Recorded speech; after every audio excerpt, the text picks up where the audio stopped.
Maka Allah mengatakan, sebelum engkau tanya, katakan Muhammad pada mereka SAW, aku dekat. Setelah itu apa?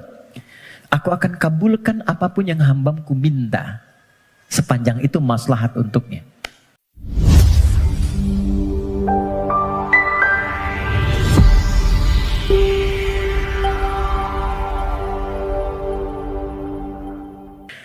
Setiap kita tidak akan luput dari persoalan seperti yang dibahas di pertemuan lalu. Dan ingat kuncinya, tidak ada manusia yang hidup yang tidak mengalami persoalan, yang tidak punya masalah. Itu mustahil. Quran surah kedua ayat 155 sampai 157. Allah menegaskan, saya sedikit menyingkat apa yang telah dibahas di pertemuan lalu. Walanabluwannakum bisyai. Setiap yang hidup pasti aku akan uji dengan beragam ujian kehidupan. Perhatikan cara menerjemahkannya. Untuk meningkatkan kualitas hambaku melalui ujian itu. Jadi, posisikan ujian adalah sebagai tes dari Allah yang menjadi fasilitas bagi kita untuk meningkatkan kualitas kehidupan. Itu poinnya.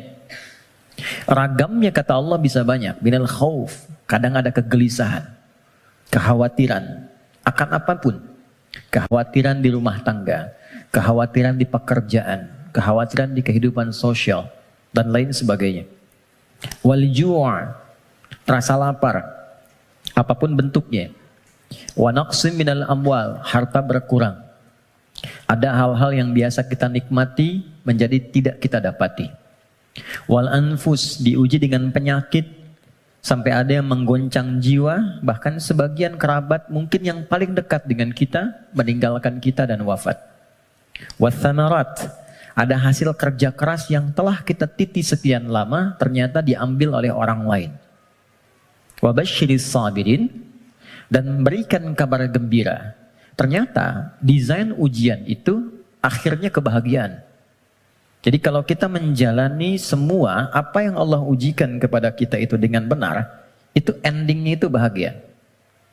Endingnya kebahagiaan, kenyamanan, ketentraman, kedamaian. Jadi desain yang kedua, masalah kehidupan itu disiapkan oleh Allah bukan ingin membuat kehidupan seorang hamba bermasalah, tapi untuk satu, meningkatkan kualitas kehidupannya. Yang kedua, menghadirkan kebahagiaan sejati yang mengiringi aktivitas hidupnya.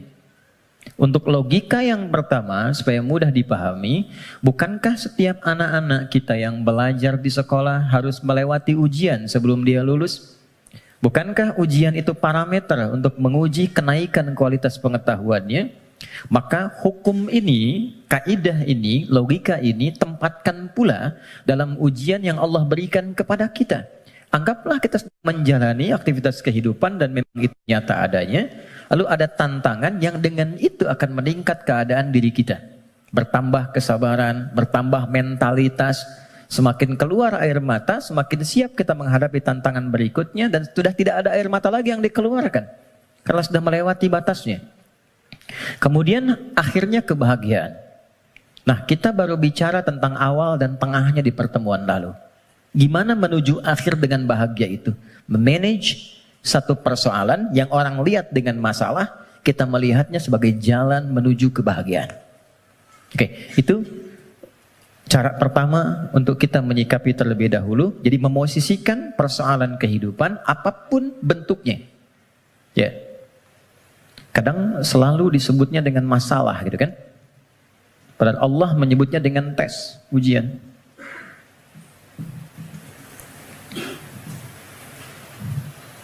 Satu, untuk meningkatkan kualitas hidup.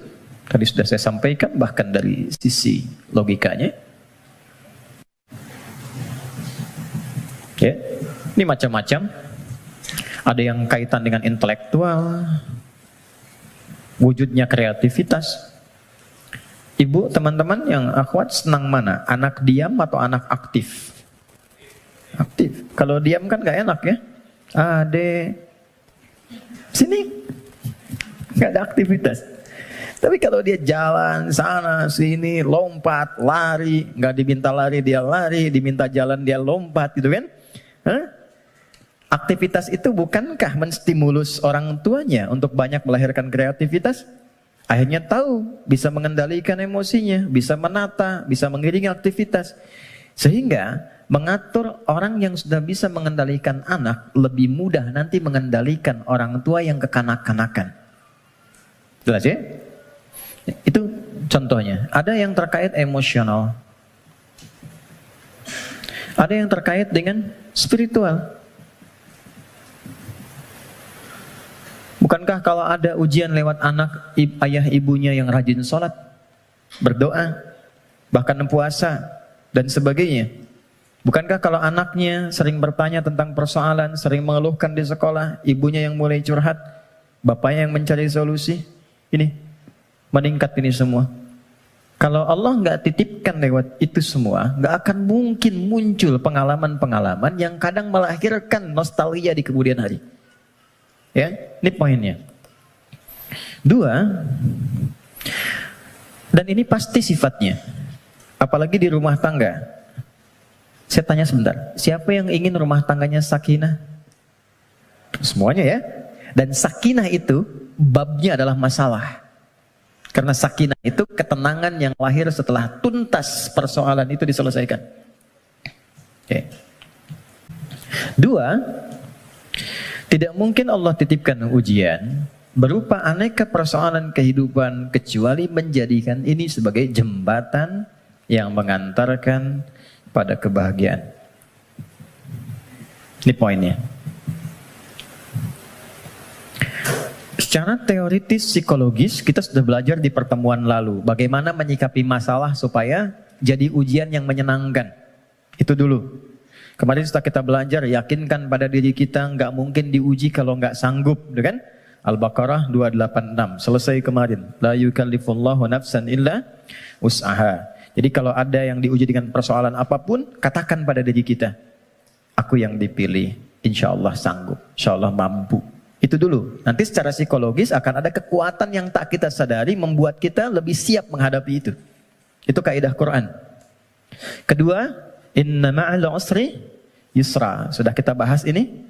Yakinkan pada diri kita, setiap ada masalah, katakan langsung pada diri, pasti selesai. Pasti ada solusinya. Tidak ada masalah yang nggak ada solusinya. Dua, kalau ini sudah menyemai dalam jiwa kita masing-masing, jadi sebesar apapun masalah, itu pasti akan jatuhnya ringan. Apalagi kalau dijatuhkan betulan di atas bentangan sajadah. Kan? Itu lebih indah. Itu yang dimaksud Quran surah 12 ayat 85. Innama ashku bathi wa huzni ilallah. Kata Nabi Yakub, aku tuh kalau ada masalah, curhatnya sama Allah. Bukan di media sosial. Dan tidak menyelesaikan persoalan. Anda bikin status, aku nggak menduga ternyata dia begitu. Ya? Tapi nggak ada solusinya gitu. Ya, nggak ada solusinya. Nah sekarang, apa yang tadi kita uraikan telah tuntas kita bahas di pertemuan lalu. Silahkan dilihat kembali, di review videonya. Sekarang kita akan masuk ke sini. Bagaimana memanage persoalan menuju jalan menuju kebahagiaan. Teman-teman, setiap orang yang diuji ada masalah pasti butuh solusi. Dalam bahasa Al-Quran, solusi itu dikenal dengan makhraj namanya. Apa namanya? Makhraj. Pernah dengar makharijul huruf? Oke, makharij itu jamak dari kata makhraj. Makhraj. Makhraj itu jalan keluar. Jadi kalau teman-teman misalnya umrah atau haji, ada lewat jalan di atasnya tulisannya makhraj, jalan keluar. Exit, kan? Nah, di dalam Al-Quran, setiap orang yang diuji dengan persoalan kehidupan, itu fitrahnya sudah pasti menginginkan jalan keluar. Ini saya pengen keluar, ini bahasa kiasan. Ini ada tempat penuh dengan masalah, saya pengen keluar. Apa jalan keluarnya? Apa makhrajnya? Kalau kita keluarkan ayat-ayat terkait dengan solusi dari setiap persoalan yang endingnya kebahagiaan, maka kita akan temukan satu, Quran surah ke-65 Kita mulai dengan basicnya Quran dulu ya, supaya nggak bisa didebat gitu. Kalau teori manusia kan bisa didebat ya, tapi siapa yang mau mendebat firman Allah? Jadi saya mulai dengan Quran, hadis. Jadi kalau hadisnya didebat, Anda mendebat Rasulullah gitu. Baik, oke. Quran surah 65 ayat surah At-Talaq. Akhir ayat kedua, di akhir ayat kedua, di awal ayat ketiga. Dan nanti indahnya kenapa ditempatkan di surah At-Talaq. Ya, bahkan di titik paling nadir pun dari persoalan itu, yang kadang sengketanya, kadang di ujung seakan melahirkan perpisahan dan sesuatu yang tidak diinginkan, itu ternyata masih bisa disisipkan ending yang membahagiakan. Ya, ya kita bacakan ayatnya. Bismillahirrahmanirrahim. Langsung ke ujungnya saja, karena kita agak terbatas waktunya. Wa may yattaqillaha yaj'al lahu makhraja. Satu. Oke. Kalau saya tuliskan kelihatan ya, insyaallah ya. Dan kalaupun belum tampak secara langsung, nanti bisa direview videonya, jadi bisa terlihat lebih jelas. Saya naikkan ke atas. Waman, ini yang saya highlight dulu. Wa may yattaqillaha. Gini. Ya, kelebihan. Wa may yattaqillaha. Nih, kuncinya ini. Saya kotaki. Baru saya turunkan ke sini, ya ja'allahu makhraja. Makhraja. Oke, kita temukan kalimat makhraj di Quran. Satu. Waman, saya baca dengan man dulu, tidak saya baca dengan tajwid. Waman. Dan siapapun. Saya agak kurang sepakat dengan terjemahan dan barang siapa.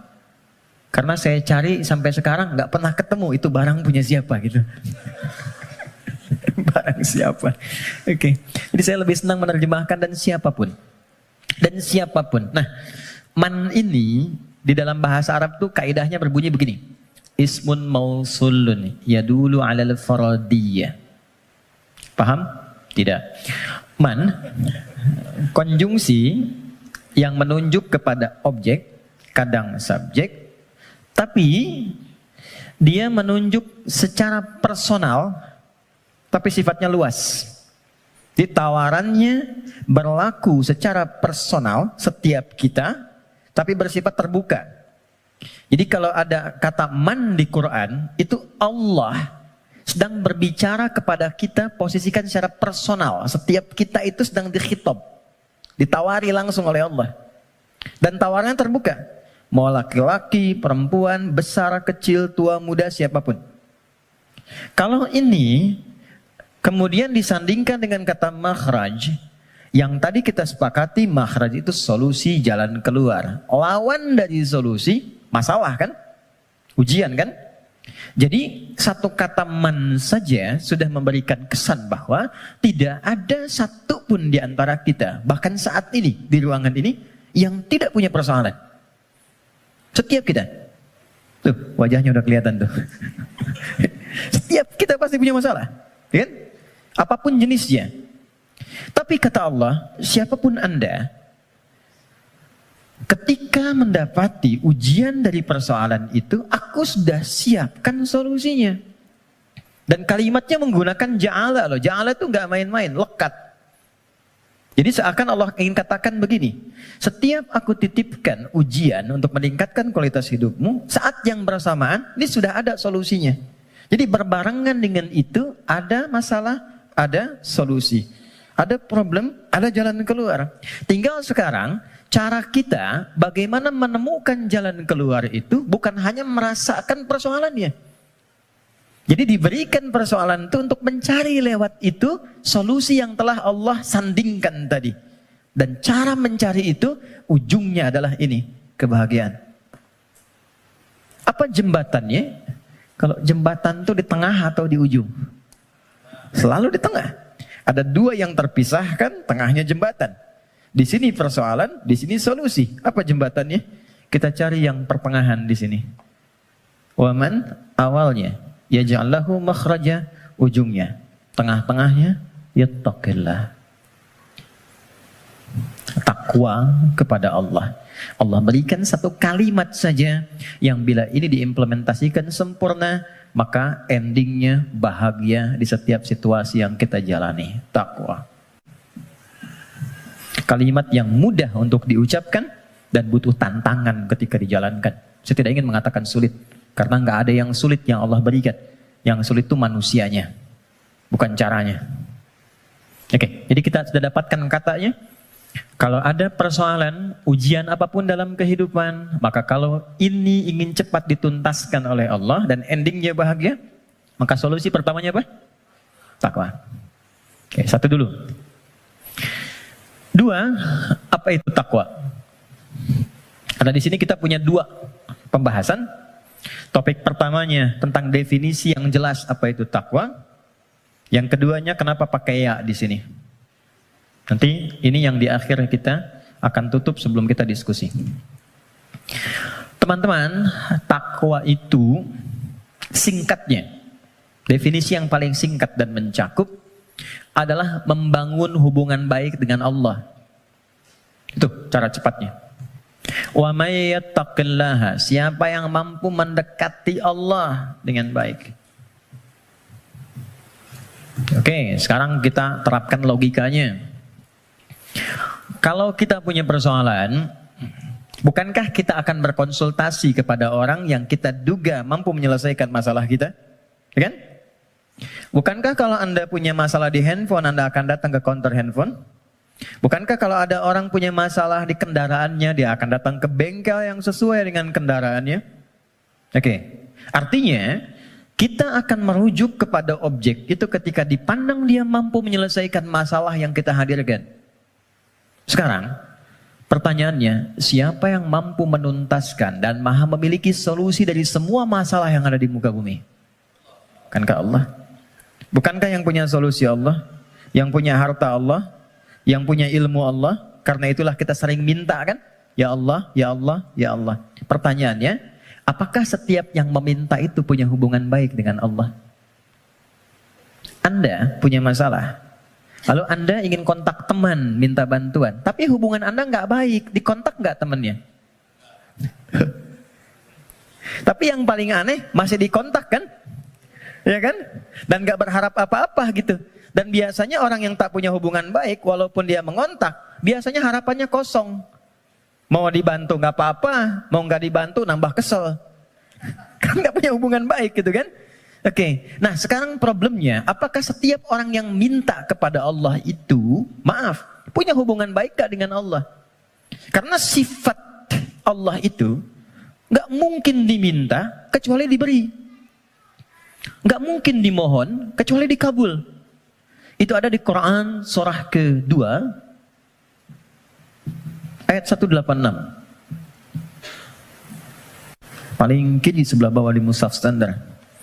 Wa idza sa'alaka 'ibadi 'anni fa inni qarib ujibu da'watad da'i idza da'an. Itu kalimatnya. Jika ada hambaku Muhammad SAW bertanya kepadamu, berkonsultasi untuk mendekat kepadaku, ingin datang kepada Allah. Biasanya kalau motif hamba datang kepada Allah itu biasanya dua. Satu pengen minta sesuatu, yang kedua mau bertobat. Umumnya begitu. Umumnya. Nah, sebelum datang Allah sudah memahami karena Maha tahu sifatnya. Maka Allah jawab, ujibu da'watad da'i idza da'a. Katakan padanya, nggak usah lelah, aku sudah memahami sebelum dia datang. Wah, itu secara psikologis hebat sekali. Kalau Anda bertanya, Mas Dimas, mana ustadznya? Kok jam 10 belum datang? Iya nih, kayaknya nggak jelas ustadznya datang apa enggak. Dengan jawaban kedua, ustadz sudah dekat, sebentar lagi tiba. Mana yang menenangkan? Jawaban pertama atau kedua? Kedua. Maka Allah mengatakan, sebelum engkau tanya, katakan Muhammad pada mereka SAW, aku dekat. Setelah itu apa? Aku akan kabulkan apapun yang hambaku minta, sepanjang itu maslahat untuknya. Jadi setiap permohonan itu dikabul. Dan jawabannya menggunakan ya. Ya. Lalu kembali kepada saya jadi ujibu. Aku akan jawab kapanpun itu yang sesuai dengan kebutuhan dia. Ya, karena sifat doa itu gini, sifat doa itu mengabulkan apa yang dibutuhkan, bukan memberikan apa yang dimintakan. Karena Allah itu maha pengasih, nggak mungkin Allah ngasih kepada sesuatu yang membahayakan. Ya, kadang kalau memang betul itu maslahat buat Anda, minta, Anda butuh diberi seketika. Tapi kalau sekarang Anda belum siap, mungkin diberikannya 2 tahun, 3 tahun, 4 tahun. Nabi itu minta kiblatnya pindah dari Masjidil Aqsa ke Ka'bah. Kapan dikabulkannya? Setahun 8 bulan. Bayangkan seorang nabi, rasul, manusia terbaik, minta sama Allah, nggak langsung dikabul. Setahun 8 bulan baru dikabulkan.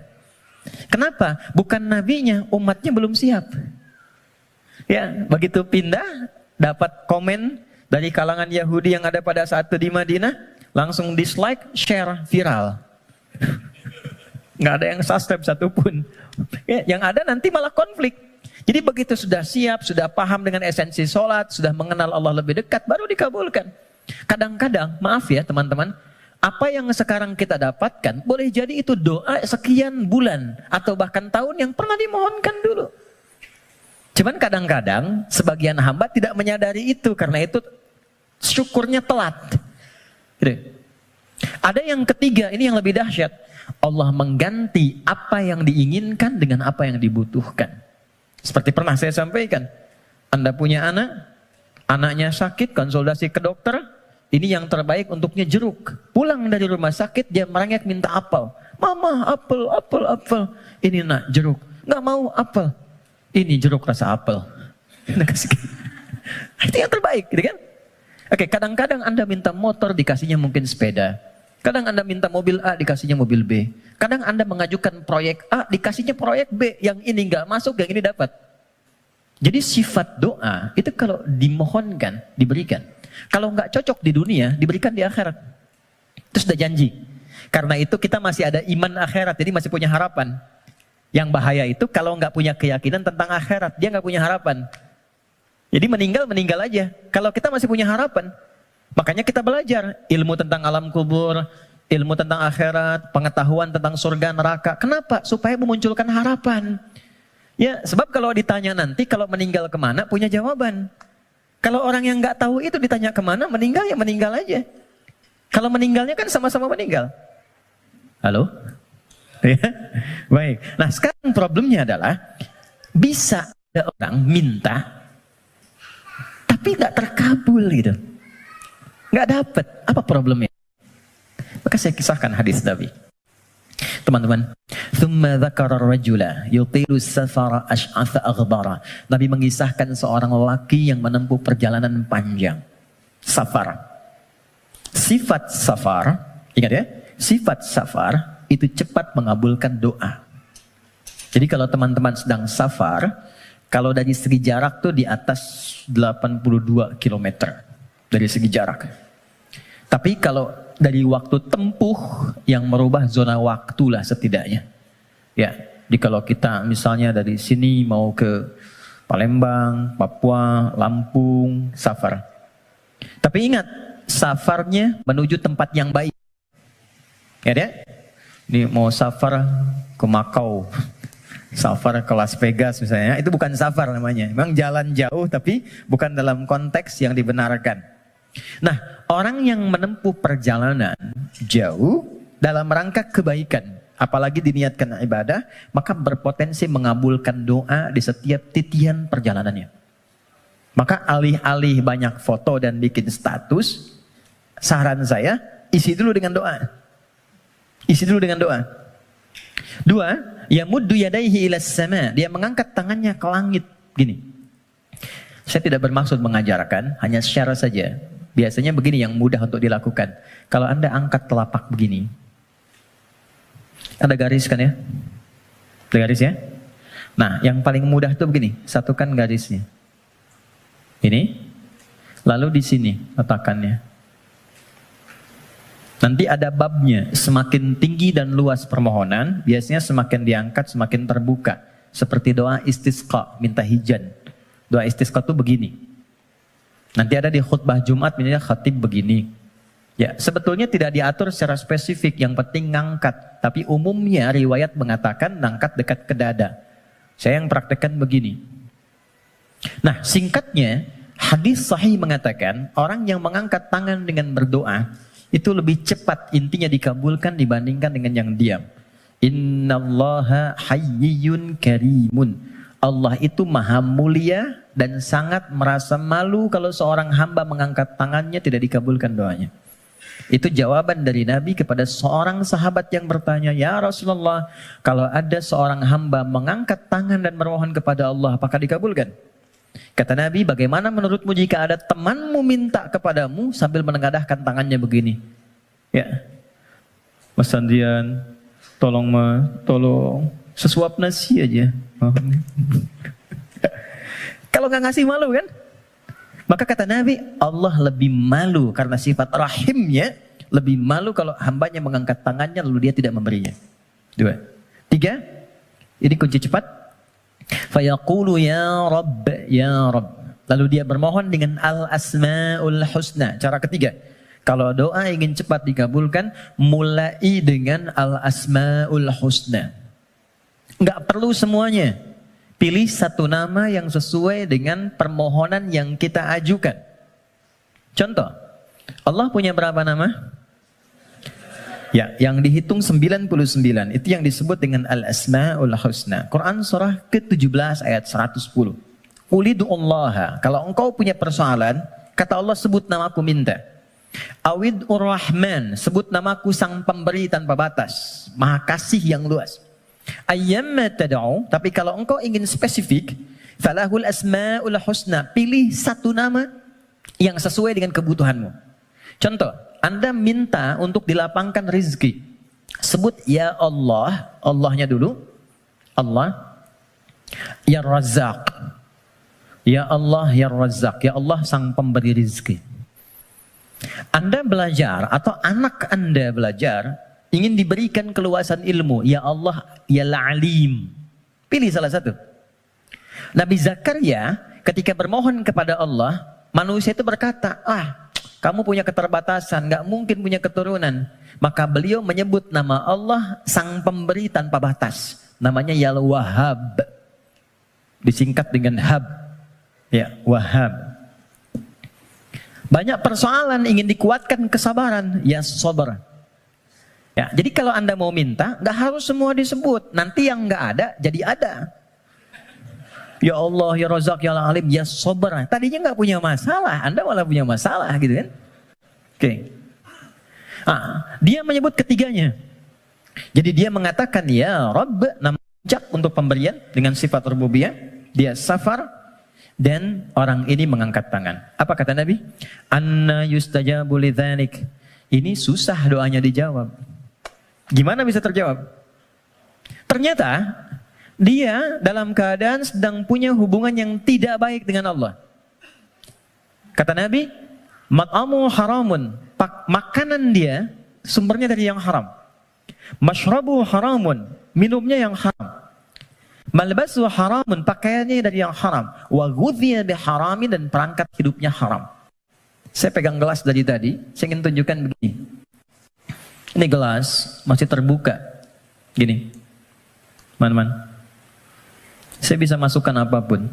Spidol, pena, even itu air, dan yang lainnya. Tapi kalau mulai itu tersekat begini, apa yang bisa dimasukkan? Kalau sekatnya masih tipis, mungkin masih bisa ditembus.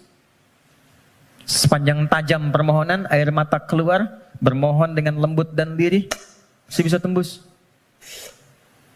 Tapi kalau yang menutupnya semakin tebal dan kuat, bagaimana bisa tembus? Maksiat yang membuat kita terhubung, buruk, jelek sinyalnya, koneksinya bahkan terputus dengan Allah, itu yang menjadikan sekat-sekat yang menghambat cawan hati kita untuk menerima pengabulan doa dari Allah Subhanahu wa Ta'ala. Maka tadi saya katakan di awal, bagaimana ada orang punya hubungan yang kurang baik dengan Allah, saat yang bersamaan dia berani meminta. Bersyukurnya Allah punya sifat Rahman dan Rahim yang masih menampung permintaannya dan mengabulkan.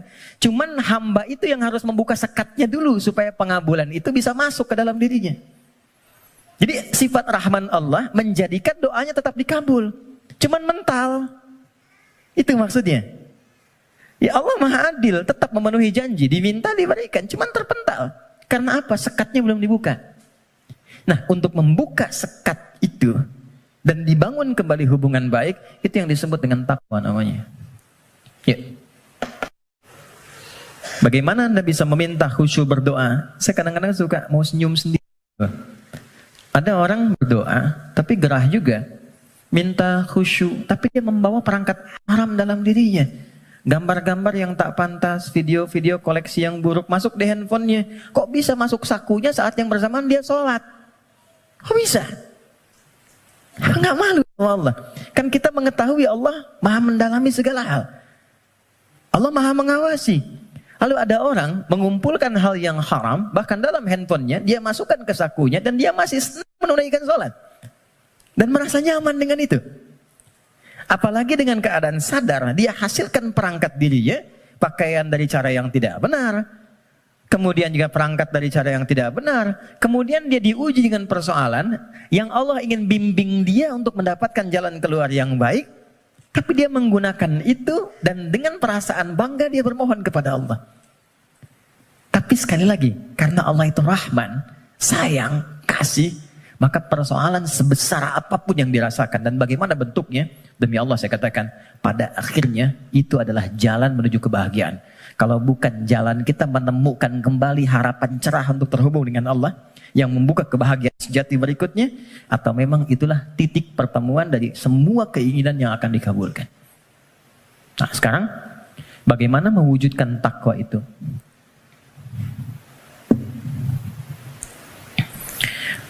Teman-teman, halo? Kenapa serius begitu? Tenang ya, tenang. Nah, baik. Sekat ini terhambat karena ada penyebab. Penyebabnya yang paling pokok nafsu. Nafsu. Nanti itu yang diprovokasi oleh setan untuk mengeluarkan bisikan-bisikan yang buruk. Nafsu itu setidaknya disebutkan dalam Al-Quran kurang lebih sebanyak 115 kali. 115 kali. Oke. Nah, jadi kita harus mencari kata takwa dalam Quran yang disandingkan dengan nafsu. Kata takwa itu dengan semua derivasinya disebutkan dalam Al-Quran 240 kali. Dan yang bersanding dengan nafsu itu 115 kali. Masya Allah. Tadi masih ingat? Siapa yang menggerakkan nafsu manusia untuk berbuat keburukan? Setan kan? Setan disebutkan 88 kali dalam Al-Quran. Saya ulang. Siapa yang menggerakkan nafsu manusia untuk berbuat keburukan? Kok begitu sekali melihatnya?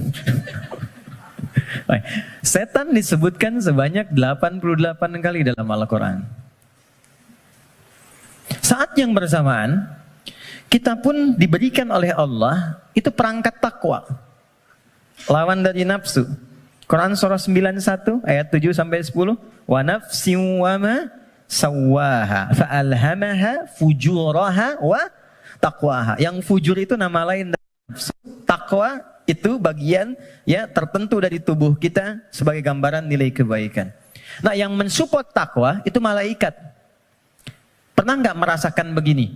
Ketika azan berkumandang, Allahu Akbar, cepat sudah azan, siap-siap. Pernah merasakan itu? Nah, itu yang bisikan malaikat. Pernah nggak ada bisikan begini? Ketika misalnya melakukan satu perbuatan atau terfikir untuk berbuat yang tidak benar, ingin berdusta pada pasangan, hati kecilnya mengatakan jangan lakukan, itu nggak benar. Pernah ada begitu? Itu bisikan malaikat. Teman-teman, malaikat disebutkan dalam Al-Quran sebanyak 88 kali.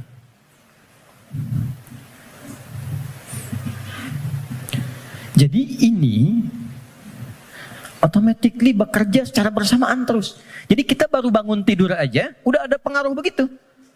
Ya, harus cepat mengambil keputusan. Di mana yang mau diambil?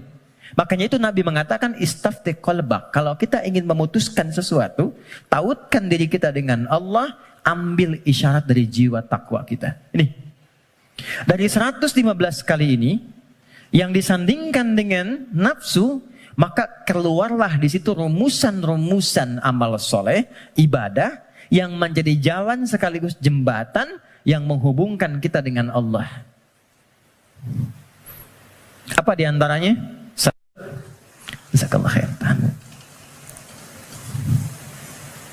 2, 3, 4. Ya, kita pelan-pelan ya. Buka Quran surah kedua. Ini bagian terakhir kita untuk materi pengantar. Surah Al-Baqarah. Oke. Ayat 1 sampai 5. Quran surah 2 Al-Baqarah ayat 1 sampai 5. Ayat 1-nya pembuka, ayat 2 sampai 4 itu jembatan takwanya, ayat 5 adalah ending kebahagiaannya. Oke. Ya, kita mulai. Pembukanya Allah sampaikan Alif Lam Mim. Aku akan berikan informasi dari firman-Ku yang mudah untuk dipahami, mudah untuk dibaca, mudah untuk diamalkan, semudah engkau mengucapkan alif, lam, dan mim. Alif yang keluar di lisan, a dari rongga di sini, lam sampai di lidah, mim sampai di bibir. Semudah engkau berucap, semudah itu pula Quran bisa dibaca, dipahami, dan diamalkan. Dzalikal kitabu la raiba fi. Tapi engkau mesti yakin, kalau ingin mendapatkan manfaat dari Quran ini, engkau mesti yakin tanpa ragu terhadap apa yang akan aku sampaikan dan mengamalkan apa yang aku bimbingkan di dalamnya. Teruskan. Dzalikal kitabu la raiba fihi hudal lil muttaqin. Isi Al-Quran aku telah siapkan menjadi pedoman kehidupan, petunjuk hidup untuk semua kegiatan yang mengiringi bagi orang takwa. Muttaqin itu jamak dari kata taqi. Taqi itu satu orang. Quran surah ke-19 ayat 12 sampai 15. Ya Yahya khudhil kitaba biquwwah wa atainahu al-hukma sabiyya wa hananan min ladunna wa zakatan wa kana taqiyya. Jadi kalau taqi satu orang. Ya. Misalnya Mas Doni punya anak Hamzah yang bertakwa satu orang. Diberi nama Hamzah At-Taqi. Hamzah aku harapkan jadi insan yang bertakwa. Misal. Kalau banyakan itu berubah namanya menjadi muttaqin. Kalau menjadi objek muttaqin, jadi subjek muttaqun. Kata Allah, aku telah siapkan isi Quran sebagai pedoman berkehidupan. Objeknya siapa? Untuk hamba-hambaku yang mencoba meningkatkan takwa. Apa jembatan, amalan untuk mewujudkan sifat takwa itu, menjadi orang takwa itu? Teruskan ayatnya. Nah, ini poinnya. Ayat 3. Alladzina yu'minuna bil ghaib wa yuqimunas shalah. Oke, satu. Teman-teman lihat baik-baik, disebutkan dengan kata alladzina. Saya pernah sampaikan di banyak pertemuan. Alladzina disebutkan sebanyak 1080 kali dalam Al-Quran dan menunjuk pada semua objek tanpa batas, siapapun. Bedanya dengan man, kalau man itu sifatnya personal tapi terbuka. Kalau alladzina sifatnya komunal dan terbuka kepada semua langsung tanpa kecuali. Seakan Allah ingin mengatakan, hei, kalian ingin jadi orang takwa? Aku buka kepada siapapun. Aku tidak batasi untuk si fulan. Takwa itu bukan definisi untuk ustaz saja, untuk kiai, habib semata, tidak. Siapapun. Ya, Anda mau profesi A, profesi B, sepanjang Anda manusia, Anda bisa menjadi kalangan orang takwa. Saking kasihnya Allah, semua diberi kesempatan yang sama, tanpa beda. Syarat pertama, kata Allah, alladzina yu'minuna bil ghaib. Orang takwa itu cirinya, dia berusaha meningkatkan imannya. Kalau di terjemahan teman-teman lihat beriman kan? Tapi kalau kita lihat dari karakter gramatikal bahasa Arabnya, pakai ya di situ bentuknya jama'un, yu'minun, ya itu bentuknya. Kalau kita tarik ke dalam bahasa Inggris, misalnya bentuk present, continuous, and future. Ada progresif, kontinuitas. Jadi kalau kita menemukan satu kata, ada ya-nya, artinya di situ ada usaha terus meningkatkan sampai kapanpun. Alladzina yu'minuna, Orang takwa itu, dia bukan sekedar beriman. Kalau sekedar beriman, baru beriman amanu namanya. Amanu itu baru beriman. Oke? Tapi kalau dia mau menerus meningkatkan imannya supaya lebih kuat, maka berubah katanya dari amanu menjadi yu'minun. Satu, diniatkan untuk meningkatkan iman.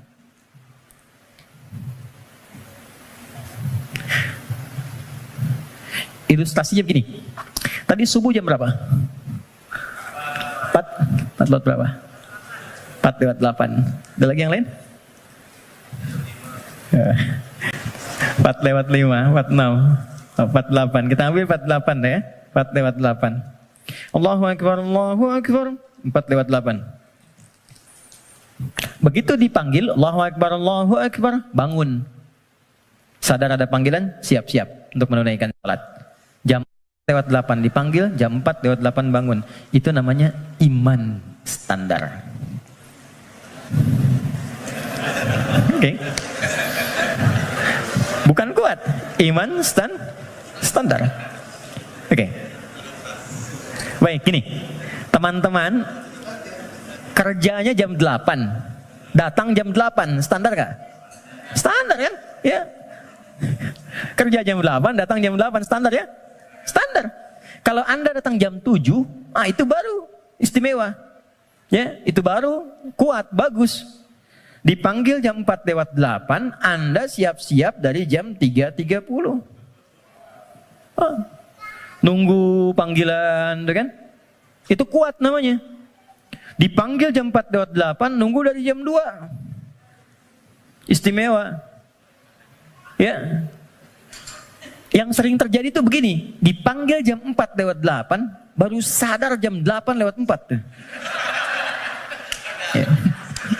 Okay. Ini problemnya. Dan masih menuntut untuk solusi segera gitu kan.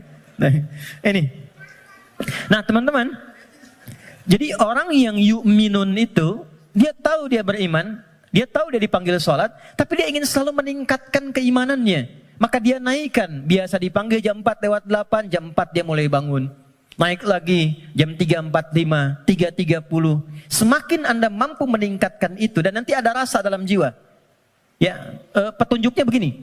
Biasanya kalau iman sudah mulai meningkat dalam bab sholat itu, ada orang yang ketinggalan sholat sunnah itu hatinya gelisah. Padahal yang fardu itu belum dipanggil. Karena biasa tahajud, subuh 4 lewat 8, dia bangun jam 4 lewat 5. Lalu ketika dia lihat jam, ya Allah terlambat saya. Padahal subuh aja belum. Nah itu jadi akan melahirkan satu getaran pada jiwanya, yang bahkan memosisikan ibadah sunnah itu kehilangan, jadi sesuatu yang sangat mahal. Kalau yang ini yang standar, atau ini yang di bawah standar, kadang-kadang terlambat sholat fardu pun biasa aja. Ini, ya.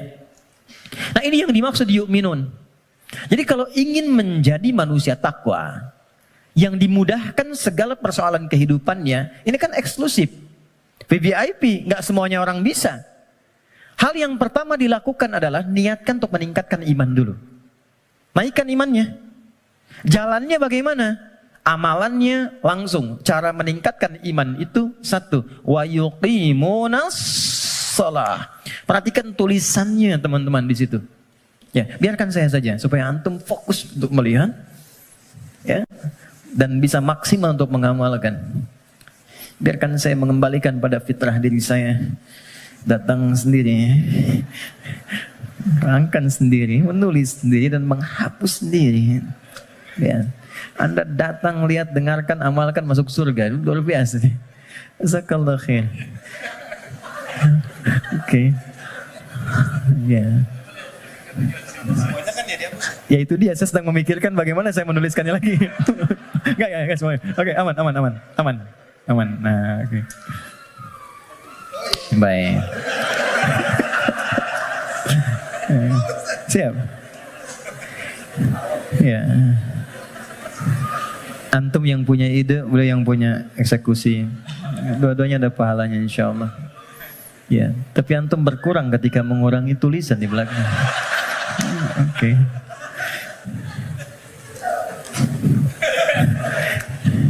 Satu sholat. Sebentar. Oke. Coba lihat di mushafnya, tulisannya mesti begini. Nah, harus begini. Yuqimunas sholata. Nggak boleh beda. Harus begini. Karena nanti ada yang begini. Gini. Ada yang begini. Salawat. Kalau yang begini artinya sekali, tunggal. Kalau yang begini artinya salat fardu 5 waktu. Contoh Quran surah kedua Al-Baqarah ayat 238. Hafidhu 'alas salawat. Bentuknya begini. 5 waktu.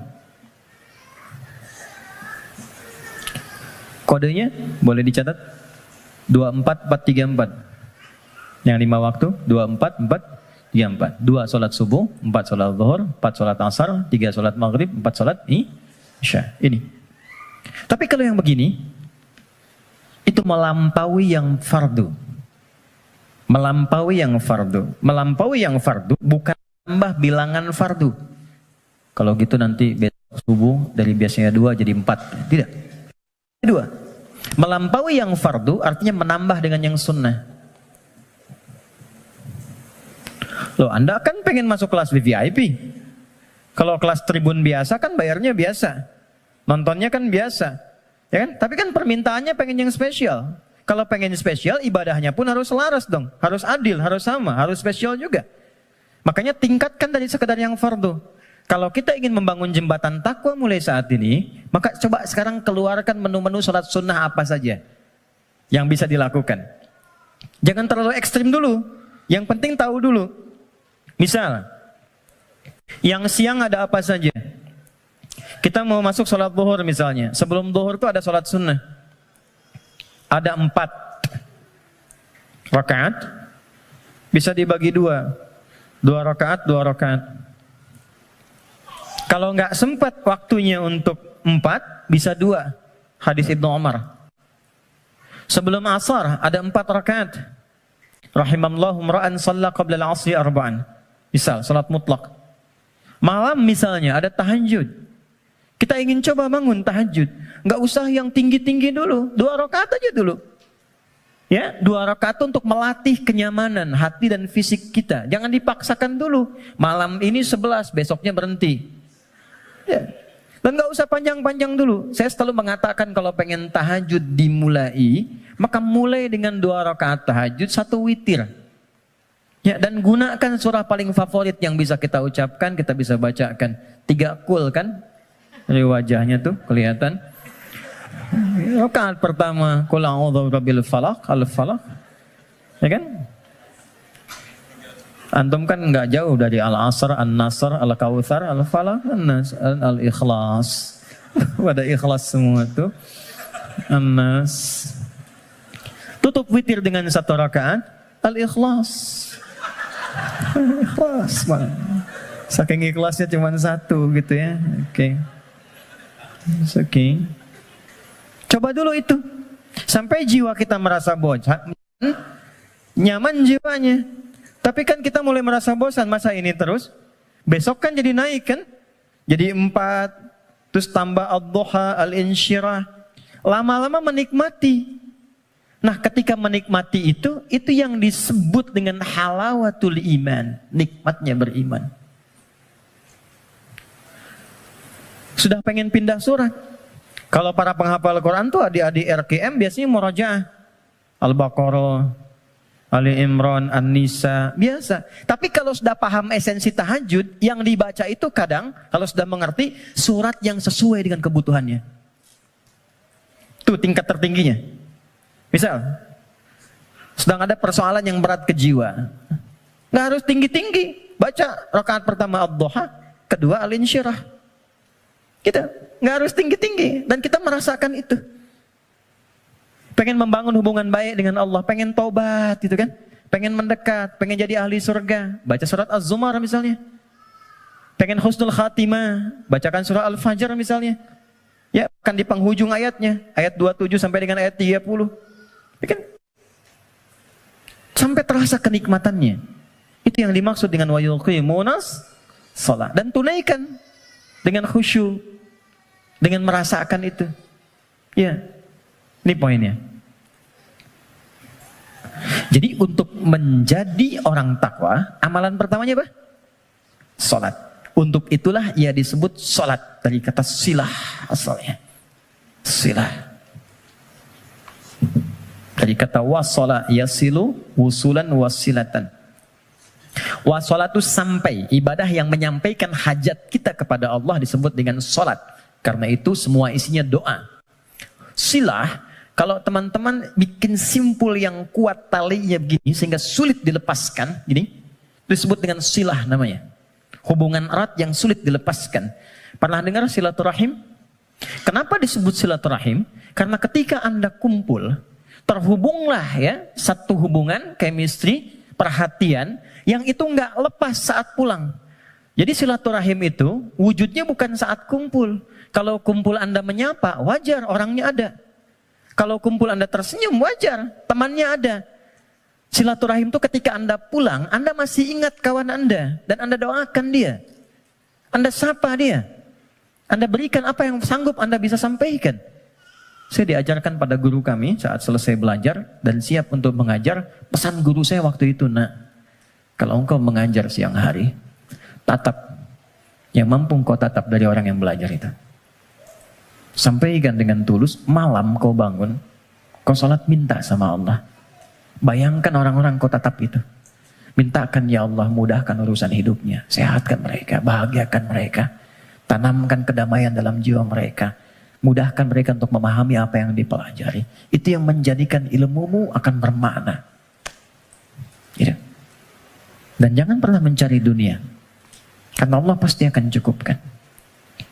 Itu pesan guru kami. Bedakan ketika teman-teman punya anak, kemudian belajar, Anda bayangkan wajahnya. Anda bayangkan keceriaannya. Anda mohonkan kemuliaan kepada Allah. Rasanya akan lain. Gitu. Nah, menyambungkan sesuatu dengan kuat itulah silah. Ibadah yang melatih kita terhubung dengan Allah supaya terus tersambung di setiap situasi, itulah sholat namanya. Karena itu orang yang sukses sholatnya, maka dia akan terkoneksi dengan Allah di setiap semua kegiatannya. Itu yang dikonfirmasi di Quran surah keempat An-Nisa di ayat 103. Quran surah 4 ayat 103. Dia langsung ingat, langsung terhubung, terkoneksi. Sesuatu yang terhubung, terkoneksi, ingat disebut dengan zikir namanya. Makanya habis sholat kita zikir kan? Karena boleh jadi saat sholat banyak yang lupa, belum terkoneksi dengan Allah. Ya? Bahkan ada orang yang kata Nabi sendiri mengingatkan, hatta la yash'ural musalli kam raka'atan yusalli. Ada orang yang bahkan gak sadar berapa rakaat sedang menunaikan sholatnya. Waktu subuh tadi berapa rakaat sholat? 2 ya? Ada yang 1 loh. Ada yang 3 loh. Karena tak ingat. Lupa. Kalau lupa kan suka nggak ingat, kan? Nah, faidha qadaytumus shalah, kalau Anda telah tuntas mengerjakan sholat, fadhkurullaha, maka sholat yang telah Anda kerjakan itu akan mengoneksikan diri Anda dengan Allah. Qiyaman dalam aktivitas berdiri. Jadi kalau orang benar sholatnya, dia berdiri itu ingat Allah, jalan aktivitas dalam berdiri. Jalan ingat Allah. Kalau jalan ingat Allah, mau pakai kendaraan, mau jalan kaki, nggak akan sombong. Karena merasa setiap aktivitas berjalannya diawasi oleh Allah. Keluar dari sini tak akan pernah tertukar alas kaki. Keluar dari masjid gak akan ada yang ketukar sendal. Karena ingat Allah. Mustahil orang ingat Allah, lantas dia misalnya menggunakan alas kaki orang lain. Mustahil. Ya Allah, mana? Ya Allah. Oh, ini, astagfirullah, lupa. Pakai aja. Dia pakai yang paling bagus, padahal dia ke masjid gak pakai sendal. Sekarang kreatif, maksiat tuh udah banyak kreatifnya sekarang. Jadi Anda bayangkan, orang berbuat maksiat aja makin kreatif sekarang. Jadi kenapa Anda berbuat baik minim kreativitas? Munculkan. Fadhkurullaha qiyaman wa qu'udan wa 'ala junubikum. Maka duduk pun ingat Allah. Makanya dia bekerja depan komputer, nggak ada yang bisa menambahkan nol, merubah proyek dan sembarangan, tanda tangan di tempat yang tidak jelas. Itulah sholat. Nah ini yang saya katakan di awal, Takwa itu amalnya jembatan yang menghubungkan kita dengan Allah. Tandanya sudah ada ketenangan. Jadi kalau sholatnya sudah enak, akan ada perubahan pada perilaku. Ya, tenang, nyaman, damai. Maaf teman-teman, saya ingin konfirmasi yang tadi saya sampaikan. Yang menjadikan seseorang tergerak berbuat maksiat sehingga mudah diprovokasi setan, itu apanya tadi? Nafsunya kan? Nah, nafsu itu punya dua karakter. Ketika memberikan bisikan keburukan, ammaratum bisu, Quran surah 12 ayat 53, wa ma ubarri'un nafsi innan nafsa la'ammaratum bisu, bentuknya dua. Satu, bisikan syahwat yang didorong pada perbuatan-perbuatan yang disebut dengan fahsya namanya. Fahsya itu bentuknya penyimpangan syahwat. LGBT, homoseksual, ya, pornografi, porno aksi, kata-kata jorok dan sebagainya, itu fahsya namanya. Nah, semakin bagus sholatnya, itu akan terkontrol, ditutup itu. Jadi merubah perilaku lebih baik. Tekan. Yang kedua, ada keburukan, was-was dari nafsu yang dimanfaatkan setan untuk berbuat tindakan-tindakan yang diingkari langsung oleh bagian tubuh kita. Nggak sepakat bagian tubuh kita. Biasanya nafsunya dari perut dan akal. Mencuri, merampok, gibah, bikin hoax, menipu dan sebagainya. Sesuatu yang diingkari secara langsung disebut mungkar namanya. Jadi ada fahsya, ada mungkar. Maka konfirmasi ini ditetapkan oleh Al-Quran di surah ke-29 di ayat ke-45. Quran surah 29 ayat 45. Perhatikan semua simpul hubungannya. Utlu ma uhiya ilaika minal kitab wa aqimis shalah. Innas salata tanha 'anil fahsya wal. Jadi mengerjakan amalan takwa pertama dengan menunaikan sholat itu bisa mencegah nafsu supaya tidak liar, tidak keluar fahsya, tidak keluar mungkar. Kalau sudah yang buruknya ditekan, maka muncul lawannya yang baik. Nafsu ditekan, takwanya naik. Manusia kan cuman begitu. Ya, yang keluar di lisan itu kan cuman dua. Kalau bukan kata-kata baik, kata-kata buruk kan. Kalau buruknya nggak ada, baiknya keluar. Kalau pulsa kebaikannya banyak, dia yang keluar. Tapi kalau buruknya banyak, baiknya kosong, buruknya naik, baiknya tertekan. Itu aja. Itu yang dimaksud al-imanu yazidu wa yantaqis. Yazidu bitta'ah, yantaqis bil maksiat. Kalau bermaksiat, naik buruknya. Kalau bertaat, naik baiknya. Ini konfirmasi awal. Maka nafsu dengan sholat bisa ditekan, maksiat bisa dihilangkan, sekat bisa dibuka. Dibukalah sekatnya. Ini. Pelan-pelan. Maka demi Allah saya katakan ya, sejahat-jahatnya kejahatan yang pernah diperbuat oleh penjahat. Sejahat-jahatnya kejahatan yang pernah diperbuat oleh penjahat. Itu akan sirna dan tuntas dengan menunaikan sholat yang benar ditunaikan. Karena itu hal pertama yang dilakukan oleh orang-orang yang ingin membuka lembaran hidupnya dan dia bangun hubungan baik. Demi Allah saya katakan, sholat. Larinya ke masjid. Dan lihat apa yang terjadi. Yang pertama Allah berikan bukan dunianya dulu teman-teman. Bukan dunia. Anda punya masalah, terlilit utang piutang dan sebagainya. Bukan dilunasi utangnya dulu. Tapi ditenangkan dulu hatinya. Nanti dari situ bisa membaca esensi kehidupan. Kemana sebetulnya hidup saya ini? Diajari nanti oleh Allah. Pola hidupmu salah selama ini. Makanya terjebak begini. Apa belum tiba waktunya kau menjadi orang yang baik? Apa enggak lihat orang-orang dulu yang pernah dulu begini, lebih buruk dari kamu, sekarang dia bisa jadi orang baik. Maka ditampakkan kisah si fulan, si fulan, si fulan. Enggak sengaja lihat YouTube, keluarnya malah sesuai dengan apa yang kita butuhkan. Dibuka. Nanti setelah sadar, keluar air mata tuh. Tenang, lapang, tiba-tiba ada orang datang di samping. Yang sudah lama enggak kita kenal tuh. Kata orang teman lama, bro kamu kemana aja? Udah lama. Apa pekerjaan sekarang? Cerita ngobrol, udah ikut saya aja. Pelan-pelan ikut berubah, masalah selesai tanpa terasa. Ada yang sedang tobat, sujud. Selesai ternyata husnul khatimah, wafat. Itulah salat. Jadi yang pertama yang Allah berikan lewat ibadah salat itu untuk membahagiakan dulu. Kebahagiaan yang dirasakan setelah tuntas mengurai satu persoalan itu disebut falah namanya. Falah. Karena itulah panggilan salat disandingkan dengan panggilan falah. Dengarkan suara muazin yang nyaring berkumandang itu. Hayya 'alas shalah. Setelah itu apa? Hayya 'alal falah. Itu kalau kita memahami makna falah dengan pendekatan ini, demi Allah saya katakan, tidak ada yang paling indah kecuali kebahagiaan ketika mendengar suara muadzin itu. Itu yang menjadikan sahabat Ali bin Abi Thalib sudah gemetar ketika mendengar suara adzan. Allahu Akbar, Allahu Akbar. Sudah nangis beliau. Saking ingatnya kasih sayang Allah. Tiba panggilan yang saat didengar oleh gunung. Kalau paham gunung itu mengerti bisa hancur saking merasakan nikmatnya dari Allah. Karena saat itu ada amalan yang kalau dosa bisa diampuni, permintaan dikabulkan, masalah diselesaikan. Salat. Kalau paham dengan ini, gak ada orang meninggalkan salat. Yang ada pengen salat terus.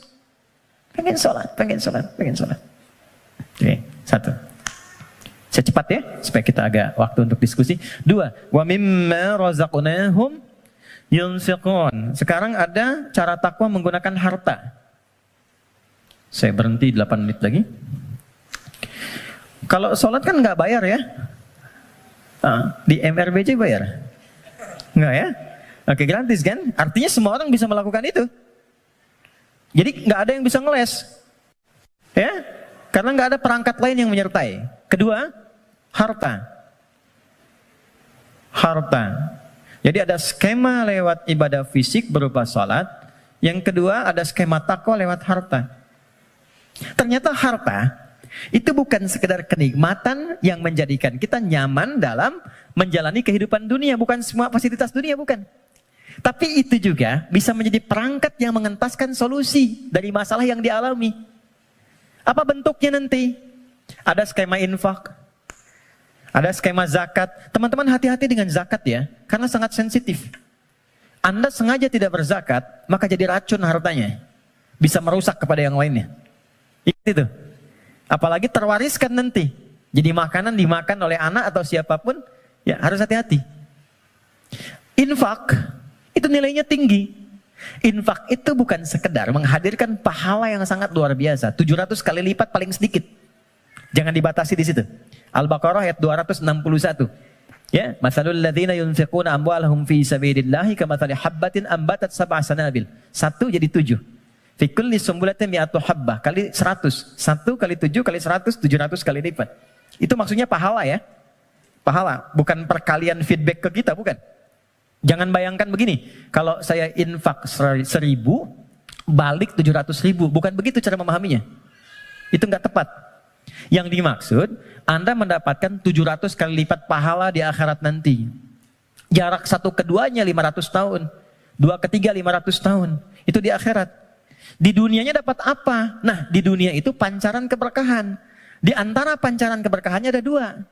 1, memberikan tambahan barakah kepada Anda yang nilainya lebih daripada apa yang Anda berikan. Minimal 10 kali lipat. Misal, dijaga dari sakit yang kalau berobat nilainya sekian. Dijaga dari musibah yang kalau dialami keluarnya mesti sekian. Itu. Yang kedua, ini yang paling menarik. Infak dengan harta itu kalau diniatkan sesuai dengan keinginan yang kita mohonkan pada Allah, itu bisa mengentaskan persoalan yang sedang dialami. Itulah wasilah tawassul dengan harta. Rumusnya Quran surah ke-5 ayat 35. Saya pakai Quran, jadi nggak bisa dibantah. Ya ayyuhalladzina amanu taqullah. Hai orang-orang beriman, tingkatkan takwamu kepada Allah, wabtaghu ilaihil wasilah, dan cari wasilah dalam rangka menunaikan takwa itu. Apa wasilah diantaranya? Bisa menggunakan harta. Harta. Yuk, saya kisahkan dengan singkat, cepat sekali. Kalau mau infak, coba yang pertama, ini nasihat saya dari Quran. Orang pertama yang kita tuju kalau ingin berikan infak, orang tua. Siapa? Orang tua. Berikan yang terbaik yang mampu kita persembahkan. Itu ada di Quran surah kedua ayat 215. Yas'alunaka madza yunfiqun. Mereka banyak berkonsultasi, bertanya pada Muhammad, apa yang harus diberikan kalau pengen infak? Dijawab oleh Quran dengan dua jawaban. Qul ma anfaqtum min khair. Katakan kalau ingin infak, kaidah pertama yang terbaik. Bisa Anda beli mangga 5. Ibu masih ada. Berikan yang paling besar, yang paling bagus, yang terbaik itu buat ibu. Kalau mau dibagi. Contoh aja. Kemudian lil walidain. Urutannya kalau ingin diberikan, satu yang pertama orang tua. Belakangnya nanti ada 4 lagi. 5 golongan utama. Wal aqrabin, kerabat terdekat. Wal yatama, orang-orang yatim. Wal masakin, orang-orang miskin. Wabnis sabil, orang yang kesulitan di perjalanan. Tapi yang pertama orang tua. Jadi teman-teman, kalau orang tua masih hidup, apa yang bisa dipersembahkan walau tidak diminta. Sedang ada masalah misalnya kan, mohon kebaikan pada Allah, bikin makanan datang pada orang tua, minta doanya. Ini sederhana tapi dalam, minta doanya. Ada kitab namanya Al-Adabul Mufrad karya Al-Imam Al-Bukhari. Dikisahkan seorang berkonsultasi pada Ibnu Abbas radhiyallahu taala anhuma, pengen taubat, dosanya banyak. Apa jawab Ibnu Abbas? Ibu masih ada nggak? Ada katanya. Udah, pulang aja, berbakti pada ibumu. Sayangi ibumu, buat beliau merasa senang terus. Nanya lagi orang ini, kenapa mesti ibu? Kata Ibnu Abbas, saya tidak pernah mendapati di Quran dan keterangan Nabi yang terbaik dari bakti kepada ibu untuk mengentaskan semua masalahmu. Dikonfirmasi di Al-Bukhari, ada orang sedang bekerja, tiba-tiba hujan turun, dia berteduh masuk ke dalam satu gua. Tiba-tiba menggelinding satu batu besar. Ini kisahnya viral. Nutup mulut guanya. Dari 3 orang ini sepakat, kita berdoa sama Allah karena udah gak mampu dorong. Minta sama Allah, tawasul lewat amal. Dengan amal itu kita mohon supaya dibebaskan dari sini. Amalnya yang dimintakan. Maka sepakat ketiganya memohon. Di antara ketiganya itu, ada orang yang bercurhat demikian, ya Allah, Engkau maha tahu sebelum aku sampaikan. Aku punya ibu ya Allah, yang Engkau maha mengetahuinya. Dan aku bekerja. Tidak pernah aku pulang ke rumah sebelum aku berikan dan aku siapkan susu untuk menu malam ibuku. Dan tidak pernah aku tidur sebelum aku minumkan sendiri susu itu di mulut ibuku. Satu kali, begitu beliau pulang, ibunya sudah tertidur. Maka, beliau tetap membuat susu, dipegang itu susunya sampai ibunya bangun. Dan ibunya sudah sepuh, jadi nggak sadar kalau anaknya itu sudah lama datang, sudah lama nunggu dan berdiri. Ibunya merasa, belum merasa tidur, bangun, saya minumkanlah susu itu kepada ibunda tercinta, tanpa pernah cerita sedikit pun bahwa aku sudah berdiri lama di samping beliau. Diminumkan, baru tidur. Ya Allah, jika memang ini menjadi wasilah dari amalku yang bisa menjadikan kami terbebas dari kungkungan batu ini, mohon bebaskan kami dari kungkungan batu ini. Demi Allah, begitu didorong sedikit, keluarlah. Menggelinding. Dan ibu nggak ada batasnya. Cari. Termasuk saya sekarang gitu. Saya kalau mau belajar tuh saya niatkan, ya Allah, untuk memuliakan ibu. Masih hidup. Dan mohon pahala diakhirkan pada ayah untuk menerangi di alam kuburnya. Dan selalu bertambah kebaikan-kebaikan itu. Tambah. Satu. Jadi infak. Ya. Coba usahakan ya. Dan gak usah terlalu pengen dilihat dunia. Keluar jam 3, setengah 4. Lihat yang nyapu. Yang lagi dorong makanan tuh. Yang dari semalaman bekerja. Pernah gak teman-teman kalau keluar gitu? Kadang-kadang ada yang dorong sampingnya masih mau rojaah. Ada yang masih sholat. Saya sering nangis tuh, lihat, ya Allah. Ini orang udah banyak praktek, kita banyak ceramah. Ya, lu datang. Kita cuma sampaikan nitip ya, itu baru lihat aja sudah nangis. Ya Allah, terima kasih Pak. Ya Allah, mudah-mudahan Bapak rezekinya lancar ya Pak. Sehat ya Pak. Mudah-mudahan semua keluarganya baik-baik ya Pak. Itu ya Allah. Memberi sedikit tapi dapatnya banyak gitu. Itu berharga banget. Yang terakhir Quran. Walladzina yu'minuna bima unzila ilaika wa ma unzila min qablik. Nah, dekati dengan Quran. Ya, saya lihat banyak anak-anak tuh ya. Dekatkan dengan Quran. Walaupun anak-anak yang belajar Qurannya, antum akan dapat berkahnya. Akan dapat kenyamanannya, ketenangannya. Coba tuh, yang di RKM tuh, ya, yang meluangkan waktu dan sebagainya. Memang awalnya lelah, capek, tapi ketika nggak ada libur, ada yang hilang tuh. Nanti ada kenyamanan, ketenangan, kebahagiaan, apalagi pas wisuda dan sebagainya. Tapi yang paling ingin saya sampaikan, ini sudah nyata. Kalau Quran sudah ada di lingkungan kehidupan, maka rumahnya jadi cahaya, ketenangan akan datang. Saya pernah diminta kedutaan Saudi 2018 untuk menjadi Amirul Hajj. Berangkat, mimpin rombongan. Saya kira siapa hampir 500 orang. 2/3-nya anak-anak kecil penghafal Quran. Ternyata yang digendong bapaknya, ibunya, temannya, gurunya. Yang hafal Quran anaknya, bapak ibu yang nabung bertahun-tahun, puluhan tahun, nggak keluar itu dan kuota nggak dapat, itu berkahnya lewat anaknya. Ada di Jakarta itu di Kemang, disebut nama lah. Ada Fitra namanya. Orang mengatakan terbatas. Bicara lambat, pergerakan, nggak bisa jalan, ya normal begitu. Tapi dia menghafal Quran. Setoran. An-Naba berapa ayat?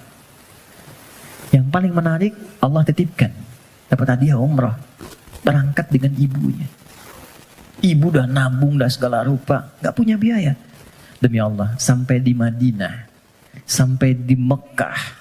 Dari sejak Madinah sampai tawaf di Ka'bah itu, di Mekah. Ibunya gendong anaknya. Padahal sudah kami kirimkan santri dan juga mutawif untuk gendong itu. Ibunya nolak, enggak. Bu, ibu kan yang mengandungnya, udah bawa dia. Kenapa sekarang masih digendong juga? Justru saya bersyukur kepada Allah dengan adanya fitrah ini. Dialah yang telah membawa saya ke sini. Maka biarkan saya menggendongnya sebagai syukur saya kepada Allah. Ya. Jadi jangan melihat anak Anda punya kekurangan. Gak ada, anak itu semua istimewa. Jangan lihat fisiknya. Jangan lihat perilakunya. Ada keistimewaan yang Allah titipkan di dalamnya. Boleh jadi keberkahan itu di anak Anda. Solusi itu di anak Anda. Bukankah Anda kadang punya masalah lihat anak jadi tenang lagi? Pulang dari kantor lihat anak merajaah, anak menunggu, anak memanggil, Anda ceria lagi. Dekatkan mereka dengan Quran. Gak ada yang paling indah kecuali Anda pulang dari pekerjaan. Dibuka. Anak Anda yang 4-5 tahun tiba-tiba mengatakan amma yatasa'adun anin naba'il azim. Anda lihat dari belakang. Demi Allah, kecuali Anda mengejarnya, nunggu di belakang. Anda peluk dia dan keluar air mata itu. Gak ada yang paling indah. Dan itu mahal. Apalagi ketika anak Anda telepon, Papa. Dia gak bisa berkata-kata. Kenapa nak? Aku telah selesai hafalan 30 juz. Udah. Kontrak sebesar apapun gak akan bisa membeli itu. Jatuh Anda sujud. Kharru sujada. Sujud. Takwa itu simpel. Takwa itu sederhana. Terakhir, saya tutup. Wabil akhirati hum yuqinun. Jangan larut dengan masalah dunia. Ya, sehingga menjadikan Anda meratap. Dan Anda tidak move on dengan kehidupan berikutnya. Ini sebentar, bukan cuma Anda yang punya masalah. Orang lain punya masalah juga. Apakah kebahagiaan yang banyak di masa lalu menjadikan Anda lupa dan habis dengan kesulitan yang hanya sekejap di masa kini? Ada masalah baru 5 menit, Anda hidup udah 50 tahun. Anda lupa dengan kebahagiaan 50 tahun, sehingga habis dengan masalah yang 5 menit. Ingat, kita akan pulang. Kata Allah, bil akhirati hum yuqinun. Ya, yakin dengan akhirat. Kalau nggak dapat di sini, di akhirat pasti diberikan. Maka ayat kelimanya, orang yang mampu menerjemahkan takwa dengan kiat-kiat tadi, ulaika ala hudam mir rabbihim wa ulaika humul muflihun. Maka ia akan selalu lekat dengan petunjuk dan lindungan Allah dan kebahagiaan melekat dalam titian kehidupannya. Maka kita teruskan, kembalikan dan kita akhiri dengan Quran surah ke-65 di akhir ayat kedua, di awal ayat ketiga yang sudah dibalik tadi di belakang. Yang kita katakan, wa may yattaqillaha yaj'al lahu makhraja. Semakin takwa ditingkatkan, salat naik, infak bertambah, kepada orang tua baik, Quran ditambah, sehari 1 ayat jadi 10 ayat, 1 halaman 1 juz. Yakin dengan akhirat, yaj'al lahu makhraja.